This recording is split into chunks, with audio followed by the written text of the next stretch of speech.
Hello friends, now we are going to discuss section 41 of Transfer of Property Act. Section 41 of Transfer of Property Act, it is talking about the ostensible owner. First question is in our mind ki who is ostensible owner. There was a time when the ownership, we can say in a general sense, was divided into two parts कि who is the real owner and who is the ostensible owner of a property. Okay, so there was a concept of real ownership over a property. So at that time कि there are various reasons कि when one person can purchase a property, okay, from his own money but in the name of another person of his or her family. For example, to save my tax, I can purchase a property in the name of my son. I can purchase a property in the name of my brother. I can purchase a property in the name of any other member of my family. So that person, the property I have purchased, I have given the money, but the registry was made in favor of any another person. So at the time of making this law, there was a concept that the person who gave the money, who was having the source of income, who invested the money, that person is ostensible owner. On the another, that person is real owner, sorry, and in the name of that person the property was purchased, that person is ostensible owner.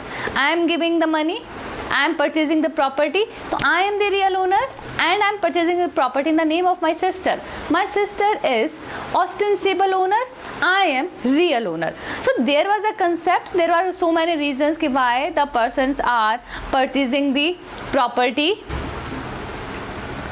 There was a leading case decided by the Supreme Court of India, Jay Dayal Poddar's case. Okay, it was a leading case in this concept, in this context. So in Jay Dayal Poddar's case, Supreme Court laid down certain guidelines, certain tests कि how can we decide कि who is the real owner of a property.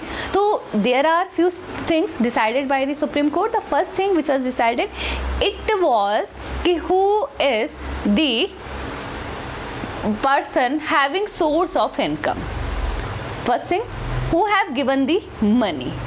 Okay, reason कि why the property was purchased in the name of that another person, who is having, who possesses the registry or the document or the title deed of that property, okay, and who is managing that property. So there are few things decided by the Supreme Court of India कि the person who invested his money, okay, who is having the registry, who is managing the property, who is having the source of income, that person is the real owner, not the another person. Now section 41, the person ostensible owner is the person who is visible, okay, in the name of the registry whose name appears. Okay, that person is a real owner. Suppose I am just giving one example. I have purchased a property in the name of my sister. Okay, I have given the money. Now I am possessing the registry. I am having all the right. I am managing my property. Okay, but the property is in the name of my sister. So in this case, I am the real owner and my sister is the ostensible owner. So there are two things. Okay, why I have purchased the property in the name of my sister? Maybe to save tax. It is a tax saving tool. I have purchased the property in the name of another person. So there are two persons, the real owner and ostensible owner. The real owner, who is the real owner? Who purchased the property, who have given the money. These are the things. Second thing, section 41 is talking about if there is transfer of any property, okay, it is a transfer by ostensible owner, ठीक है, consent given by real owner, okay, transfer by ostensible owner, consent was given by real owner, consideration is taken by the party who have transferred the property, okay, and the third party who purchased the property, he purchased in good faith Okay, if all these conditions are fulfilled, then real owner cannot cancel the transfer. This is section 41 in the simplest way. Okay, so if there is a person who is the real owner, he gave silent consent to the another person who is the ostensible owner, and ostensible owner with the prior consent of real owner transferred the property to a third party, and third party has given a particular amount, okay, a particular consideration for that property. The real owner cannot change this particular consent. No, I have not given my consent. See, there was a time when such kind of transaction was there, but in 1988 there was Benami Transaction Abolition Act enacted by the government.